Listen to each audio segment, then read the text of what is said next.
Good morning everybody. Optimal success trajectory की online classes में आपका स्वागत है। आज हम एक ट्रिक के बारे में डिस्कस करेंगे, कंडक्टर्स के बारे में। मान लीजिए आपको दो कंडक्टिंग प्लेट्स दी गई हैं और उस पर आप कुछ चार्जेस प्लेस करते हैं। तो आपको पता होगा कि कंडक्टर्स में फ्री इलेक्ट्रॉन्स होते हैं, तो ड्यू टू फ्री इलेक्ट्रॉन्स का मूवमेंट होगा और चार्ज रिडिस्ट्रीब्यूशन होता है दोनों सरफेसेस पर।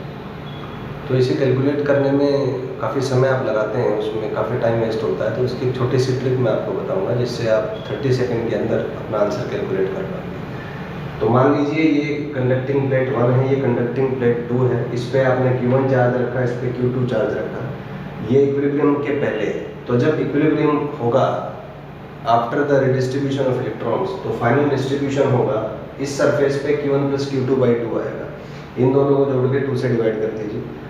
इस पे Q1 - Q2/2 आता है क्योंकि चार्ज रिमेन्स कंजर्व, तो टोटल चार्ज Q1 होना चाहिए। तो अगर इस पे Q1 + Q2/2 है तो इस पे Q1 - Q2/2 होगा। इस सरफेस पे इसके अपोजिट होता है और इस सरफेस पे ये और ये इक्वल होते हैं। This is the simple trick. तो ये कह सकते हैं कि जो आउटर सरफेसेस है दोनों पे चार्ज इक्वल होता है।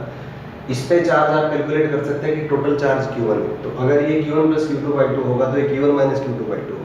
इस पे इसके अपोजिट और इस पे टोटल चार्ज Q2 है, तो इस पे ये चार्ज आ जाएगा। एग्जांपल मान लीजिए इस पे हमने 5 माइक्रोकूलम चार्ज दिया, इस पे 4 माइक्रोकूलम चार्ज दिया।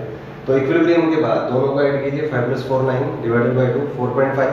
इस पे टोटल 5 था तो बचेगा यहाँ पे 0.5। इस पे इसका अपोजिट -0.5 और इस पे क्योंकि टोटल 4 था तो ये 4.5। तो इस तरीके से 30 सेकंड के अंदर आप अपना क्वेश्चन सॉल्व कर सकते हैं। ऐसे बहुत से ट्रिक्स हमने डिज़ाइन किए हैं। पूरे फिजिक्स में 6 ब्रांचेस हैं, 28 चैप्टर हैं, 350 टॉपिक हैं, 3475 सब टॉपिक हैं और 9575 ट्रिक्स हैं। तो यदि आपको फिजिक्स मुश्किल लगती है और आप उसको आसान बनाना चाहते हैं तो आप हमारी ट्रिक्स के थ्रू सीख सकते हैं। Thank you and have a nice day.